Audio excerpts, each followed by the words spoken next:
Thanks for joining me here on Conversations for Yoga Teachers. I'm your host, Karen Fabian, the founder of Bare Bones Yoga. I'm a yoga teacher with over 15 years of experience, a certified personal trainer, and an entrepreneur. My mission is to help yoga teachers transform their teaching by mastering the fundamentals of anatomy. By learning anatomy in my easy step-by-step way, you'll be able to confidently share it in your cues, easily create sequences, and you'll eagerly answer student questions. And all along the way, you'll increase your impact and earning potential. On the podcast here, you will hear anatomy lessons, stories from teachers, interviews with others in the field, and a dose of personal development. Once you listen to today's episode, go ahead and visit barebonesyoga.com, my website, for free resource guides for teachers. Download any and all that are there, including one of my most popular tools, my sequence building template. And if you'd like, send me a one-line email with the answer to this question. What's your biggest frustration right now as a yoga teacher? And I'm happy to do some brainstorming with you in a free coaching session. My email address is karen@barebonesyoga.com. Thanks for taking the time to listen today. Let's get to today's episode. Hi, everybody. Welcome to Conversations for Yoga Teachers. I'm your host, Karen Fabian, and this is episode 203. So I am recording this on September 1st, and it feels like the first day of school. Even though I don't go to school, you probably don't go to school. Maybe you have children who go to school, so you're more ensconced in that whole level of energy. It just feels like, well, first of all, here in Boston, it's a beautiful day. And second of all, I always say September 1st is like the other January 1st, because it's just a time when the energy is high and when people are geared up to do different things, try new things, set new goals. We're kind of in this push for the end of the year. If you live in a place where there's seasons, I mean, I guess every place there's seasons, but typical East Coast seasons, this is the time of year where seasons start to change. The weather gets a little bit cooler. There is just such wonderful energy around 9/1. Now, of course, you're going to hear this on September 5th because everything always posts on Mondays. All my episodes post on Mondays. So you'll have already passed 9/1 by the time you hear this. But needless to say, the energy of September is just fantastic. I have a birthday in September, on September 29th. So that's another reason why I love September, as well as my father. His birthday is the day before me. And I just have really good memories of September, of course, because it is my birthday month, but also because I remember every year my grandmother, and I'm Italian. My grandmother was Italian, of course, and I used to call her Nanny. And I remember before every school year, I would go to this store with my grandmother, and I believe it was called Two Guys. And she lived in Jersey City, New Jersey, right outside of New York City. And she used to take me every year before the school year started to buy a new lunchbox. Now, I'll be 58 this year. If you're significantly younger than me, you probably don't remember old school lunch boxes, or maybe you see them on Etsy or you've seen them on eBay. They were really, really cool. None of the soft-sided stuff that kids use today. They were metal and they had really cool designs on them. And at one point I was actually collecting lunch boxes as an adult. But that whole process of going to the store with my grandmother, buying a new lunchbox, I just have such great memories of that. So I don't know, September for me is just a really special month. What I wanted to do for this episode, kind of piggybacking off this idea of fresh energy for the month, is specifically target this episode to new teachers. And I'm really going to be kind of heavily leaning into this over the next couple of months with my program, really targeting new teachers. And I'm going to tell you why I'm going to do this. Number one, I get so many questions from new teachers in particular. And in fact, the last handful of teachers who enrolled in my program were fairly new, meaning they had graduated from their 200-hour teacher training within the past year. And so one of the things I've had the opportunity to notice is the difference in mindset between a newer teacher and one who's been teaching for a while. And even though as I look at those two groups of people differently than they might even look at themselves, what often I find is missing in someone who's been teaching for a while is somewhat less motivation to change their approach to teaching, even if objectively they recognize that there's a missing piece in their knowledge base and their skill base. And that's just something that I've noticed. It's sort of like if you've ever heard me talk about a muscle compensation. A muscle compensation is basically a scenario in the body where one muscle, for whatever reason, is not functioning optimally. And because of that, other muscles take over for that muscle. And the body just sort of works around the problem. We all have these muscle compensations, by the way, and it's not until we go to work with a personal trainer or a physical therapist because we're injured that these things come to the surface.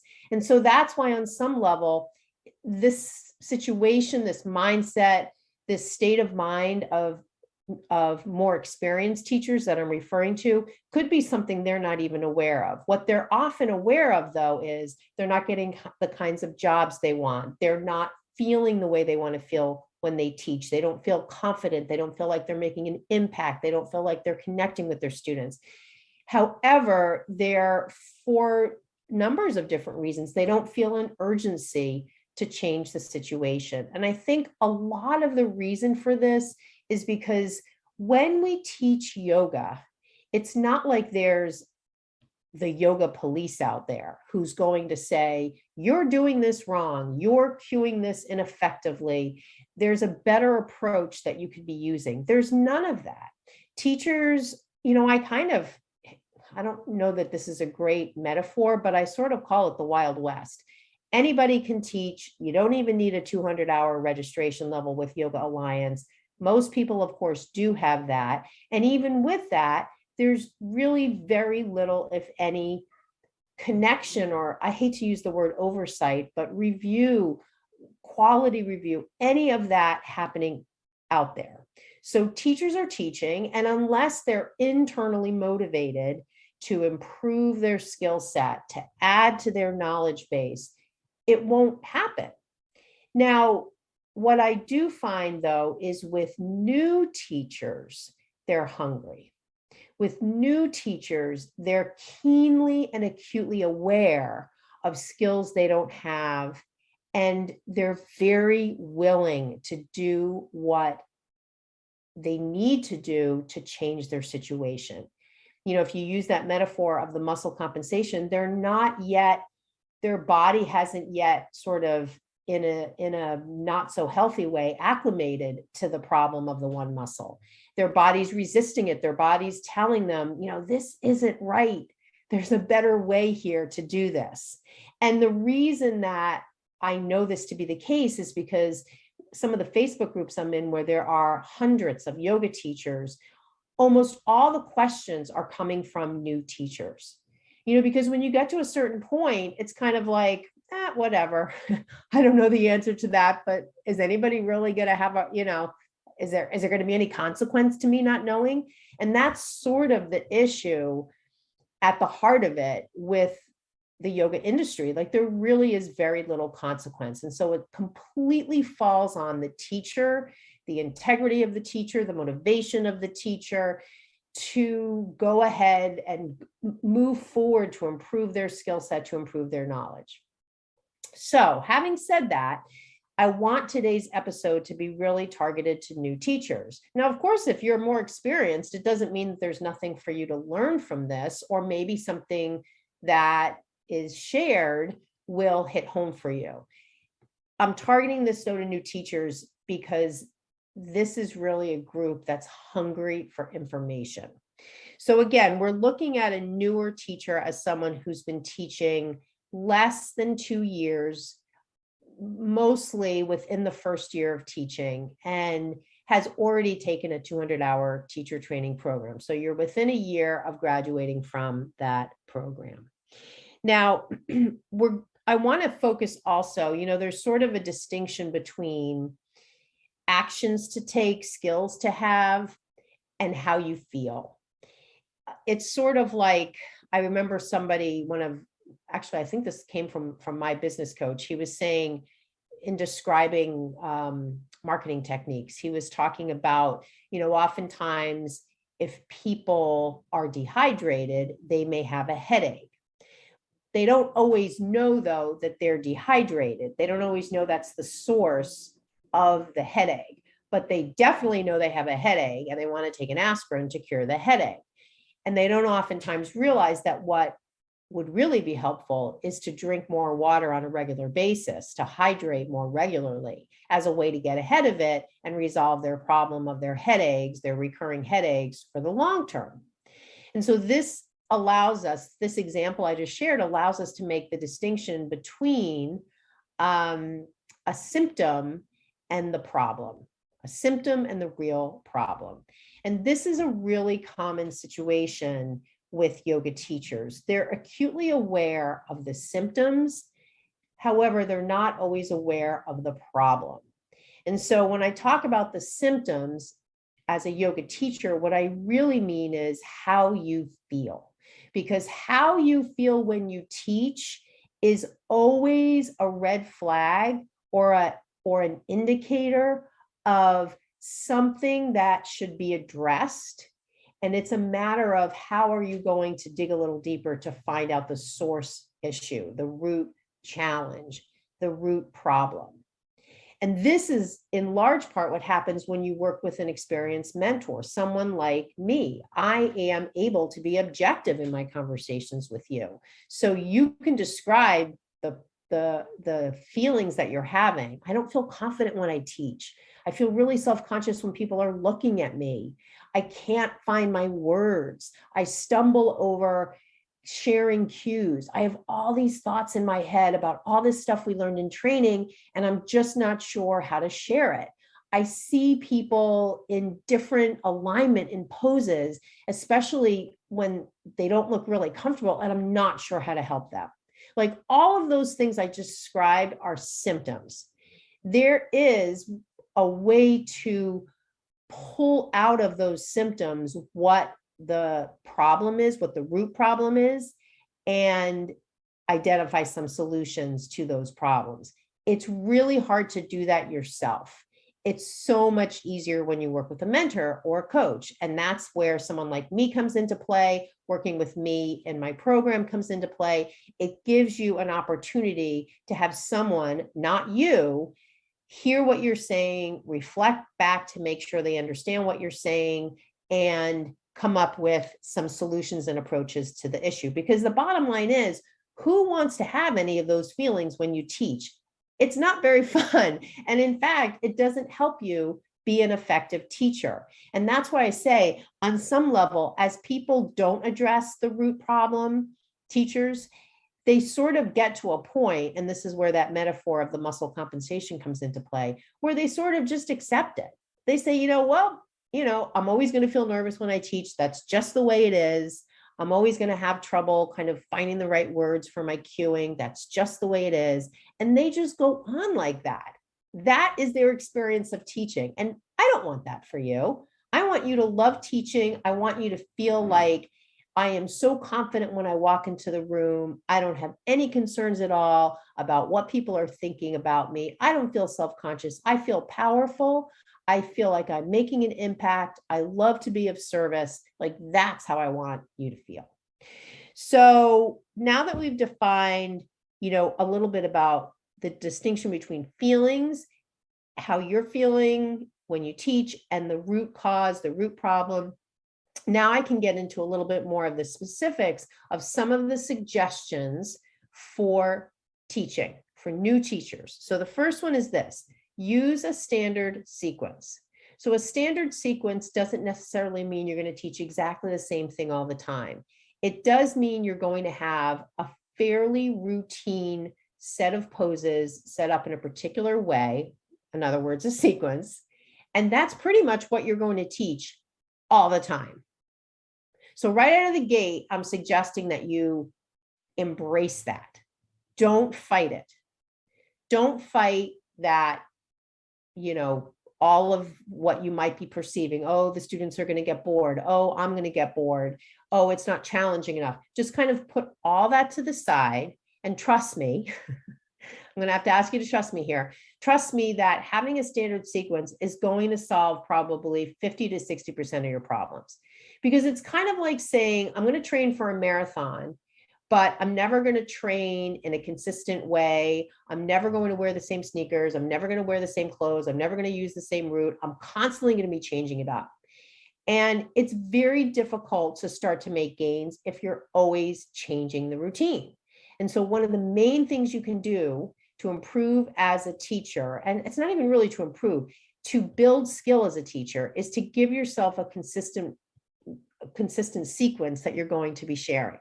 Now, within the sequence, when you get to things like balancing, you may not teach exactly the same balancing poses all the time.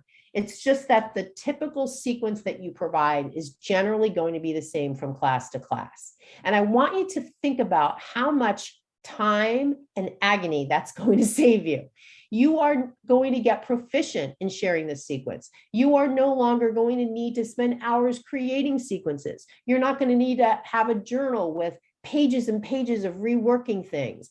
You are going to become expert at the sequence that you share around cueing, around answering questions, around, all of the aspects of sharing that sequence. How amazing would that feel? How much more energy will you have for connecting with your class when you commit to doing this? I would say probably exponential new amounts of energy will be available to you. Exponential new amounts of time will be available to you that you can put into other things rather than sitting at your desk with this huge pile of books to come up with a new sequence, a new theme, a new focus every damn week. You don't need to be doing that. You don't need to be doing that. So that's number one. Number two, use action and alignment cues only. Don't use anatomy-based cues. And really, to a certain extent, don't even use somatic cues, feeling-based cues. Just teach from action and maybe a little alignment, maybe a little knee over heel, hips over ankles, that kind of thing. But generally, just tell people what to do. Don't even worry about teaching the pose names. Don't even worry about cueing to the breath. Inhale, lift the leg high. Exhale, step foot forward. No. Just tell them what you want them to do. They're going to be breathing. And in those moments during your class where there is a moment or two of just silence, bring up the breath. Remind them of awareness to the breath. But please don't feel compelled to cue to breath the entire time. So action cues are, really clear words that anybody can understand. And you're just going to be using those, step your right foot forward, drop your back heel, reach your arms up, forward fold, lift halfway up, lengthen your spine, bow down, relax your head, root into your legs, reach up high, bring your hands to your heart. So just bam, ba-bam, ba-bam, ba-bam, ba-bam, just really clear. You are going to hit your students' nervous system so powerfully, so effectively with your action cues that they are just going to get in flow. And so are you. You're not going to need to be stumbling over your words because you're just going to be sharing action cues that everybody understands, including you. Number three, only use cues that you truly understand and can answer a question about if someone asked. So a good way to test yourself is to record yourself saying your sequence, and listen back to it and make sure you can stand behind all those things. I mean, this is where that integrity comes up. This is where all that stuff you pick up from your training and from other classes you go to and that kind of thing. If those cues are making their way into your teaching, but they're not your cues, they're not coming from your knowledge, it's going to be hard for you to back those up. So, and when you're teaching from action, like I just described, I know you know the action. I know you know that in part because you're doing the practice, not when you're teaching, of course, but you're a practice yogi. I mean, just about everybody listening to this podcast has a yoga practice and had a yoga practice before they went to their 200-hour teacher training. So you know the actions. Granted, it's a totally different thing to speak the actions in the context of teaching. However, you know what the actions are. And so it's much easier for you as a teacher to articulate the actions of the practice than to go off into other areas of the different types of cues, alignment, even to a certain extent, anatomy, and somatic based or feeling cues. So only use cues that you truly understand, because then that is another source of confidence for you. That's another way that you are going to be able to confidently stand in front of your class, because you're not just speaking, kind of words that you don't know, that you know in your heart you just kind of picked up, or you're just repeating from somebody else. Number 4, really, really try to refrain from practicing with your class. Certainly if you put a mat down, please don't put it sideways, put it facing them. And if you're going to start out, sweeping your arms up to the sky, maybe doing a forward fold, maybe lifting halfway up, just stop there and then just talk them through the rest of it. If that's something that's helpful for you to kind of get them moving, that's okay. Really try to avoid anything where your hands are on the ground, where you can't see them. If you're going to do a quick demo of a dancer's pose or a warrior one, by all means, be facing them. By all means, that's fine, but just let it be a quick thing. Really, really work to just walk around the room, let them see you, and more importantly, give yourself the chance to see them, because that is going to be the best source of connection for you and the best source of changing up your cues in the moment so they can really hit home for your students. And then the last thing is, if you're going to use music, which I definitely don't think you need to do, and in fact, I'd encourage you not to use music in the first year or so of teaching. If you are going to use music, though, have music without words and just pick a channel on one of these channels, one of these music services that you can just put on and play. I've used Pandora yoga music and yoga workout music, and those songs all are free of words. So you're never going to get into someone's head with some, sappy lyric that reminds them of their boyfriend that left them, or something sad, someone that's passed away. And, you don't want to do that. So that's why it's really important to use music without words. And then secondly, if you find one of these channels, like the 2 I just described, you basically can just turn it on and leave it. You don't want to have to go over to your phone and be playing around with your phone to adjust the music volume or pick a different playlist or all of that kind of stuff. That is just very disruptive to you as a teacher and to your students in your class. So to review, you've got standard sequence, use action cues only, use cues that you truly understand and could answer a question about after class. Try not to practice with the class. I mean, I'm really sort of giving you a little bit of wiggle room here. However, I'm really, really encouraging you not to practice with them at all. And then use a set list that has music with no words and something you can just put on and forget about. Now, I want to close today's episode. I know this is kind of a short one. I want to close today's episode inviting you to my workshop on the 14th and 15th. We're going to really go into more detail around cues and also sequencing. I'm doing it 2 times, so you can pick the time that works for you. I know I have some folks that are in different time zones, different countries outside the United States. So I set one for 6 p.m. Eastern time and another one for 2 p.m. Eastern time. So it's September 14th, September 15th. To sign up, I'm going to be posting about it on my Instagram stories all the time. You can DM me for the link, or it's on my website. So if you go to barebonesyoga.com, just go to the events page and you'll see the link to the workshop. So the events page of barebonesyoga.com, that'll give you the link. And then the last thing is, there is a download I have that lists all these tips for new teachers. I'll include that in the show notes. So we've come to the end of another episode, episode 203. Thank you so much for listening. And I really, really look forward to hearing from you if you have any questions, any feedback about the episode. And I can't wait to talk to you again on the next episode of Conversations for Yoga Teachers. Namaste. Hi there. Thank you so much for listening to this latest episode. And thank you so much for being part of my community and for spending some time with me here on the show. I wanted to wrap up this episode with just a quick note. I have a brand new recorded workshop page. And I'm really excited to offer you an opportunity to watch recorded workshops whenever you want.